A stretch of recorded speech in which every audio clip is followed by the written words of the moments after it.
Mantan Menko Polhukam Mahfud MD mengkritik keras putusan Mahkamah Agung soal batas usia calon kepala daerah yang kacau lantaran cacat etik dan hukum.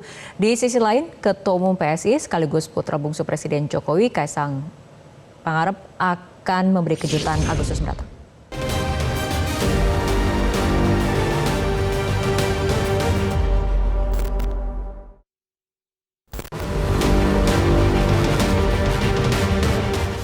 Putusan Mahkamah Agung yang mengabulkan gugatan terkait batas usia calon kepala daerah menuai pro dan kontra.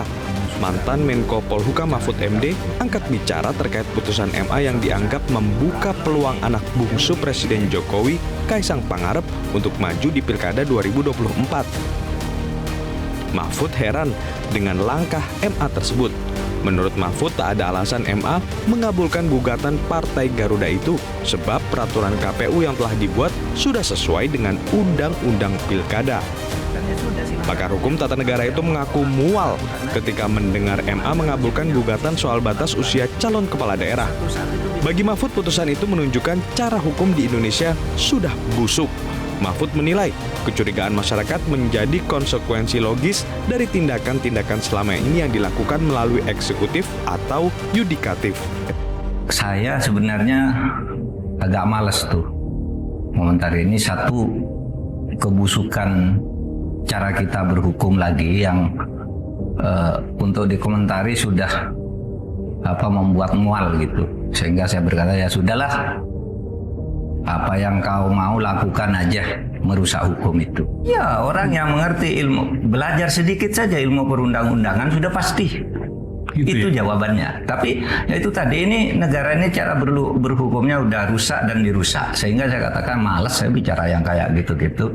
Biar aja tambah busuk, pada akhirnya kebusukan itu akan runtuh sendiri kan suatu saat. Kalau ini yang begini-gini diterus-teruskan, ya sudah, silahkan aja. Apa yang mau kau lakukan, lakukan aja. Mumpung Anda masih punya posisi untuk melakukan itu. Tapi suatu saat itu bisa akan memukul dirinya sendiri ketika orang lain menggunakan cara yang sama. Ya, yang juga untuk melawan kepentingan orang yang suka begitu. Di tengah derasnya kritikan keras soal putusan MA terkait batas usia calon kepala daerah, Ketua Umum Partai Solidaritas Indonesia atau PSI Kaisang Pangarep menyebut putusan MA itu masih terhalang oleh peraturan KPU. Putra bungsu Presiden Jokowi itu berjanji bakal memberikan kejutan pada Agustus mendatang berkaitan dengan kontestasi Pilkada Jakarta. Kalau melihat dari peraturan yang kemarin diubah di MA, saya memungkinkan untuk maju. Tapi itu kan belum masuk ke PKPU. Saya nggak tahu prosesnya bagaimana, maksudnya dari PKPU sendiri apakah harus berkonsultasi dulu dengan DPR atau tidak, itu kan saya tidak tahu karena saya tidak ikut-ikut. Nah, sekarang PSI sendiri ada 8 kursi di DKI. Jadi kalau kita lihat, sewajarnya PSI bisa mencalonkan gubernur maupun wakil gubernur, walaupun masih harus berkoalisi dengan partai yang lain. Kalau ditanya saya maju atau tidak, tunggu kejutannya di bulan Agustus. Ya. Sebelumnya Mahkamah Agung mengabulkan gugatan Partai Garuda soal batas usia calon kepala daerah. MA mengubah syarat usia minimal gubernur dan wakil gubernur 30 tahun saat pelantikan dari yang sebelumnya terhitung sejak penetapan paslon. Putusan MA ini pun ramai dikait-kaitkan dengan Kaisang Pangarep yang diisukan akan maju Pilgub Jakarta 2024. Pasalnya, Kaisang pada 25 Desember 2024 nanti genap berusia 30 tahun. Dari Jakarta, Tim Liputan Metro TV. Sementara Ketua Umum PAN Zulkifli Hasan sebelumnya mengungkap Presiden Jokowi tidak setuju anak bungsunya Kaisang Pangarep untuk bertarung di Pilkada Jakarta. Zulhas mengaku sudah bertanya langsung kepada Jokowi usai rapat kabinet. Barusan habis rapat, Pak, gimana kalau Kaisang maju Wagub Jakarta? Waduh, gitu. Jangan Pak Zul, kata-kata. Itu jawaban Pak Jokowi ya? Iya, Pak Jokowi tadi, iya. Tapi kalau dari Bang Zula sendiri bagaimana melihatnya dengan nama Kaisang kan anak muda, saya malah udah pernah ngusulkan dulu. Dia bilang, Pak, kan saya pernah usulkan Pak dulu 6 bulan, bukan 6 bulan, setahun. Gimana Pak kalau Jakarta anak muda aja? Kaisang setahun yang lalu kalau nggak salah, ya kan? Dan waktu itu memang karena masih lama waktu itu ya. Yang muda-muda Pak, Kaisang sama Zita misalnya, saya bilang begitu waktu itu. Nggak bisa Pak Jul kan Kaisang, udahlah biar itu dulu kira-kira gitu. Sekarang udah bisa Pak, tadi saya bilang. Udah bisa Pak. Iya tuh siapa yang katanya gitu. Yang apa tuh, yang gugat gitu ya, gitu. Sekarang udah boleh Pak, gugat. Jangan Pak Jul, kira-kira. Pro dan kontra hingga kritikan tajam muncul usai putusan MA terkait batas usia calon kepala daerah. Di sisi lain, Ketua Umum PSI Kaisang Pangarep berjanji bakal beri kejutan berkaitan dengan Pilkada Jakarta Agustus mendatang. Dan kita akan membahasnya bersama Ketua DPP Partai Garuda, Ihsan Johari, Ketua DPP PSI, Dedek Prayudi, serta Manajer Program Perludem, Fadli Ramadhanil. Selamat malam Mas Ihsan, Mas Dedek dan juga Mas Fadli. Selamat malam, Mbak. Selamat malam. Saya akan ke Mas Ihsan terlebih dahulu. Mas Ihsan, pasca putusan MA, KPU sedang mempertimbangkan langkah selanjutnya menurut Partai Garuda sebagai pihak penggugat. Apakah KPU ini harus langsung mengadopsi putusan MA atau seperti apa?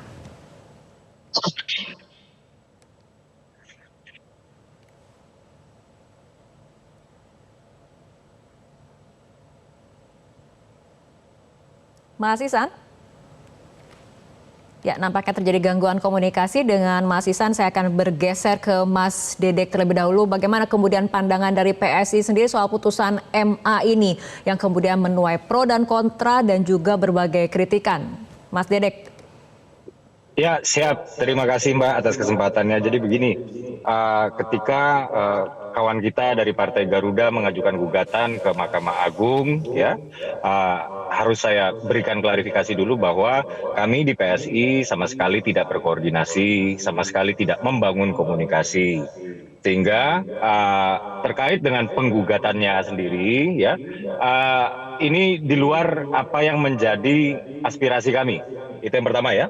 Lalu yang kedua, ya, ketika proses hukum itu berlangsung, ya, dapat dikatakan kami bahkan tidak tahu, gitu. Lalu yang ketiga, ketika Mahkamah Agung sudah membuat putusan, kami kemudian banyak ditanyakan, tapi satu hal yang pasti seperti ini, PSI tidak terlibat dari proses awal sampai akhir, ya, akhir putusan Mahkamah Agung. Bahkan ketika Mahkamah Agung itu sudah membuat putusan, itu kan putusan tersebut harus ditindaklanjuti, ya, entah itu melalui DPR, ya, melalui fraksi-fraksi di DPR, di mana stakeholdernya itu juga bukan kami, ya, atau langsung ke PKPU yang di mana stakeholdernya itu juga KPU, gitu. Jadi kalau DPR ada fraksi-fraksi di sana, kami bukan bagian dari fraksi-fraksi yang ada di DPR. Untuk KPU juga kami ini bukan KPU, kurang lebih seperti itu. Dan Mas Kaisang sendiri sebenarnya itu sedang sibuk memimpin jalannya penjaringan nama-nama untuk kami usung di Pilkada 2024 ini. Dan baik. hingga Mas Kaisang, saat ini, tapi dari PSI sendiri, apakah merasa diuntungkan atau tidak dengan adanya putusan MA ini? Ya, kami ikut aja lah Mbak, ikut aja dengan dinamika yang berlangsung, ya. Sampai dengan detik ini, ya, kami tidak terlalu pay attention. Kami tidak mencoba untuk mendiskusikannya lalu menghitung-hitung untung ruginya apa, ya. Jadi untuk dengan saat ini buat kami ini adalah sebuah distraction, ya, distraksi di tengah-tengah kami sedang berupaya untuk menjaring nama-nama terbaik, ya, nama-nama yang sesuai dengan DNA PSI untuk bertarung di Pilkada 2024 ini. Dan hingga saat ini Mas Kaisang apakah dia maju apa tidak, itu boro-boro sudah berada namanya atau sudah terdaftar secara administratif di Des Pilkada PSI, bahkan, ya, dibahas saja belum, apalagi menjadi rencana, apalagi sudah berada di Des Pilkada. Kurang lebih seperti itu Mbak. Jadi untuk saat ini kalau kami ditanya sikap kami di PSI, ya, karena kami tidak atau belum melakukan hitung-hitungannya secara politis, ya, secara ideologis, secara elektoral dan lain-lain. Jadi hingga saat ini kami menyerahkan semuanya kepada stakeholder terkait, yaitu tadi, ya, MA sendiri, kedua juga fraksi-fraksi di DPR dan KPU. Baik, saya akan kembali ke Mas Ihsan mengenai pasca putusan MA bagi Partai Garuda sebagai pihak penggugat. Apakah sebetulnya KPU ini harus langsung mengadopsi putusan MA ini untuk diterapkan di pilkada sekarang atau seperti apa? Baik, terima kasih Mbak. Ya, kalau kami dari penggugat inginnya ketika sudah ada keputusan yang mengikat, maka kami ingin keputusan itu untuk segera dilaksanakan. Karena ini adalah hasil perintah dari pengadilan. Yang kedua, kami ingin memperkuat apa yang disampaikan oleh Bro Uki tadi, bahwa kami tidak ada hubungannya, tidak pernah bertemu, apalagi melakukan pembahasan terkait gugatan kami. Ketika ini ada hubungan dengan Mas Kaisang, bagi kami itu bukan merupakan menjadi tujuan kami. Tujuan kami yang utama adalah ingin memastikan bahwa ketika orang memperjuangkan hak-haknya itu bisa di-review oleh Mahkamah Agung. Kami sama sekali tidak mempermasalahkan undang-undang pilkada bahwa calon gubernur umurnya 30 tahun dan calon wali kota bupati umurnya 25 tahun.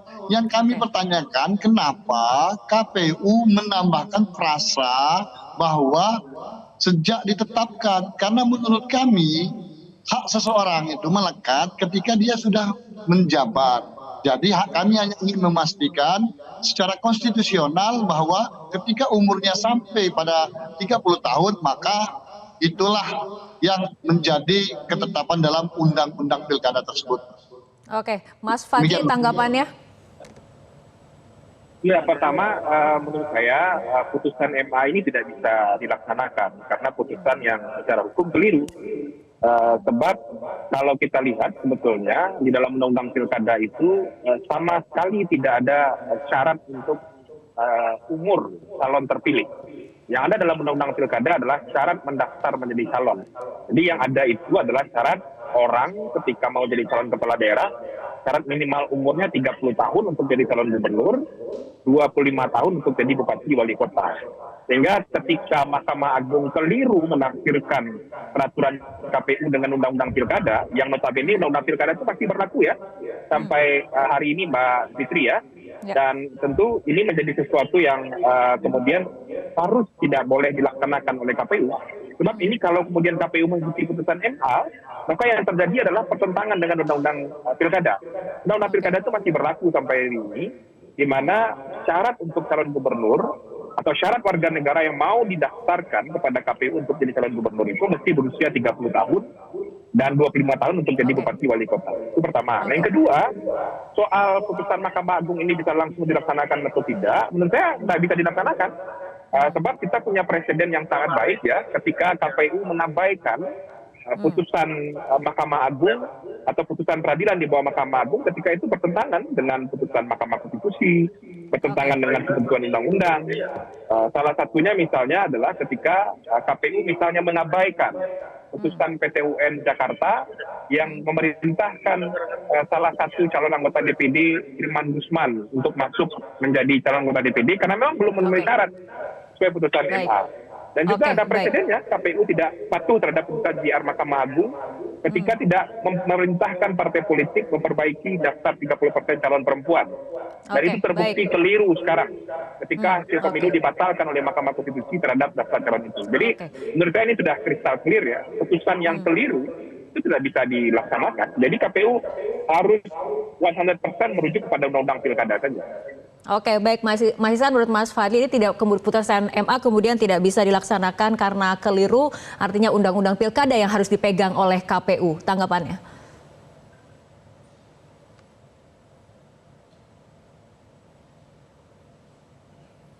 Halo? Ya, silakan Mas Ihsan tanggapannya.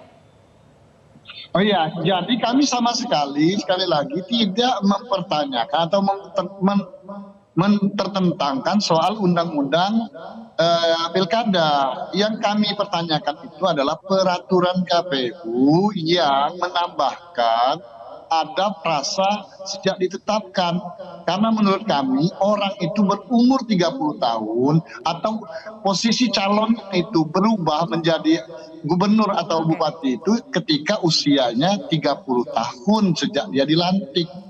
Jadi sama sekali Mbak, tidak ada kami soal undang-undang pilkada yang mengharuskan berusia 30 tahun. Oke, baik Mas Fadli, apakah ada konsekuensinya? Saya boleh respon ya? Ya, silakan. Pertama, kalau konsepnya ya, kalau mengajukan judicial review ke Mahkamah Agung itu artinya pemohon atau penggugat menilai ada pertentangan antara peraturan KPU itu dengan Undang-Undang Pilkada. Nah, di dalam Undang-Undang Pilkada yang mengatur soal syarat usia 30 tahun bagi gubernur dan syarat usia 25 tahun bagi bupati wali kota itu adanya di syarat calon. Yang ada itu hanya syarat calon, syarat untuk menjadi calon. Syarat untuk jadi calon terpilih itu, syarat umur untuk jadi calon terpilih tidak ada dalam Undang-Undang Pilkada. Nah, ketika MA kemudian menafsirkan ada syarat untuk ditetapkan jadi calon terpilih, yang itu menggeser syarat jadi calon, itu kelirunya. Jadi, ketika tafsir MA itu berubah atas dasar judicial review ini, dan menimbulkan konsekuensi hukum di mana tidak ada lagi syarat umur untuk orang jadi calon gubernur dan calon bupati, sebab yang ada hanya syarat umur untuk jadi calon terpilih, sementara itu tidak ada dalam Undang-Undang Pilkada, di sana problem hukumnya. Jadi semua orang yang tahu soal hierarki peraturan perundang-undangan pasti mengerti bahwa JR PKPU itu harus berhadapan-hadapan dengan Undang-Undang Pilkada. Nah, ini yang keliru. Mahkamah Agung gagal dan keliru mencantolkan basis uji materinya atau batu ujinya dalam Undang-Undang Pilkada. Oke, baik Mas Fadli, pertanyaan berikutnya akan untuk Mas Dedek. Mas Dedek, Ketum PSI Kaisang Pangarep berjanji bakal beri kejutan berkaitan dengan Pilkada Jakarta Agustus mendatang. Nah, kejutan ini apakah erat kaitannya nanti dengan apakah KPU akan menindaklanjuti putusan MA atau seperti apa? Kita akan lanjutkan kembali perbincangan, tapi kita ikuti jeda berikut terlebih dahulu.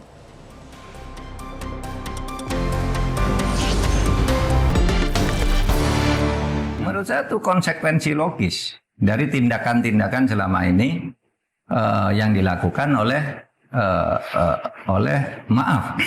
eksekutif lah, atau kalau tidak eksekutif oleh Mahkamah Konstitusi yang kemudian dinilai cacat, melanggar etika berat. Itu kan bagian itu, sehingga muncul ini masyarakat lalu tiba-tiba berasosiasi ke situ, sehingga timbul mahkamah kakak, mahkamah anak, menangkan kakak, itu MK menangkan adik gitu kan. Itu MA kan gitu. Muncul berbagai istilah, itu konsekuensi. Jadi bahan cemoohan di publik, Pak. Jadi bahan cemoohan di publik. Sehingga kita pun sebenarnya malas lah mengomentari kayak gitu-gitu, biar busuk lah sendiri. Itu udah busuk. Cara berhukum kita ini sudah busuk sekarang. Bisa berpikir begitu publik, Pak. Saya sudah bertanya kemana-mana ahli hukum, di mana Pak cara memperbaiki. Mas Dedek, bagaimana kemudian pandangan Anda mengenai tadi kritikan dari Prof. Mahfud?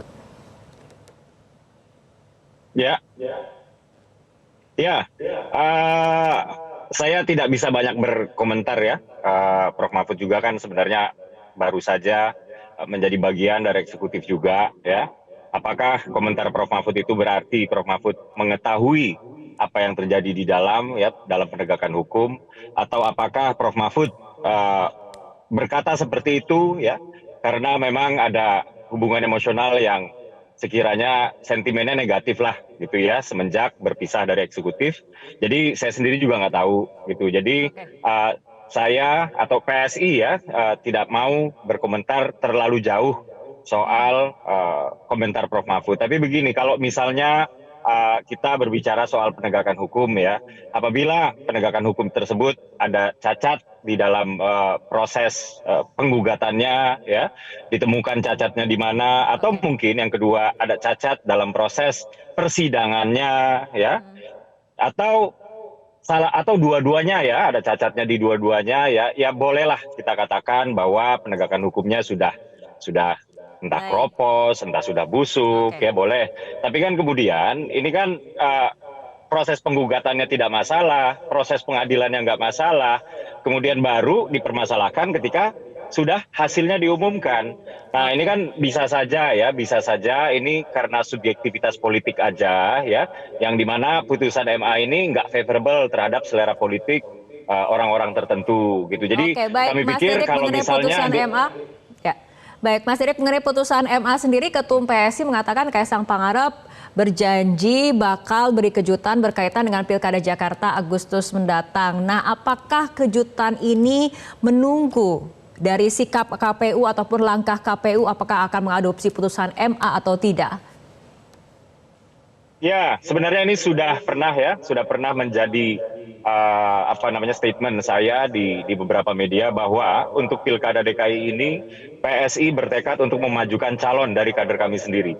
Itu PSI bertekad karena hitung-hitungannya itu kan ya, kalau partai politik mengajukan atau tidak itu adalah jumlah kursi di DPR setempat, baik itu DPRD tingkat provinsi atau di tingkat kabupaten kota. Berhubung PSI memiliki 8 kursi ya, yang dimana 2019 juga kami memiliki 8 kursi, 2024 terulang lagi kami bertahan di 8 kursi, maka kami berhak untuk merasa pantas untuk mengajukan nama kader kami sendiri. Tapi begini, Siapa nama berbicara kader soal yang kejutan, pantas untuk diajukan dalam Pilkada Jakarta, Mas Dede? ini sedang dijaring nama-namanya Mbak ya, dan kalau nama kejutannya udah saya kasih tauin, itu bukan kejutan dong namanya. Tungguin aja kejutannya Ketum ya. PSI salah Tapi satunya, terkait Mas dengan Dede? Mas Kaisang, ya terkait dengan Mas Kaisang sendiri, apabila ya, yang dimana kami bukan stakeholdernya ya. Jadi sekali lagi harus saya katakan ya, kalau memang harus dibahas dulu di fraksi-fraksi di DPR, silakan gitu ya. Dan kalau memang pada akhirnya fraksi-fraksi menyetujui ya bahwa putusan MA tersebut akan diturunkan menjadi PKPU ya, yang dimana undang-undangnya kemudian direvisi, silakan. Kalau nggak disetujui juga silakan. Kalau memang disetujui pada akhirnya ya tentu saja ruang buat Mas Kaisang untuk maju itu terbuka gitu. Tapi ini pun sekali lagi Mbak, ini pun ya, ini kami belum pernah membicarakan, artinya ini masih belum menjadi rencana kami. Tapi yang sudah pasti menjadi rencana kami adalah memajukan kader sendiri di Pilgub DKI Jakarta gitu. Tapi tentang nama ya saya belum bisa, bahkan memberi kisi-kisi aja belum bisa ya. Tapi satu hal yang pasti, Mas Kaisang belum masuk ke dalam rencana kami untuk maju Pilgub DKI. Oke, saya akan ke Mas Fadli. Mas Fadli, mengenai putusan MA, apa konsekuensinya jika KPU mengabaikan putusan MA, atau apa dampaknya jika KPU kemudian mengadopsi putusan MA di Pilkada 2024 ini? Ya, putusan Mahkamah Agung ini bukan soal selera politik orang, ini soal kepatuhan hukum dan pertentangan sebuah putusan peradilan dengan peraturan undang-undangan. Jadi ini bukan isu selera politik. Nah, itu yang pertama. Nah, yang kedua, KPU bisa saja mengabaikan putusan ini dan tidak akan ada konsekuensi apa-apa. Dan tadi saya sudah sebutkan, ketika KPU mengabaikan putusan PT UN Jakarta karena menganggap putusan PT UN Jakarta itu bertentangan dengan putusan MK soal masa jeda mantan koruptor untuk bisa jadi caleg. Kemudian KPU juga pernah mengabaikan putusan MA dalam uji materi pencalonan perempuan 30%. Itu sudah terbukti salah.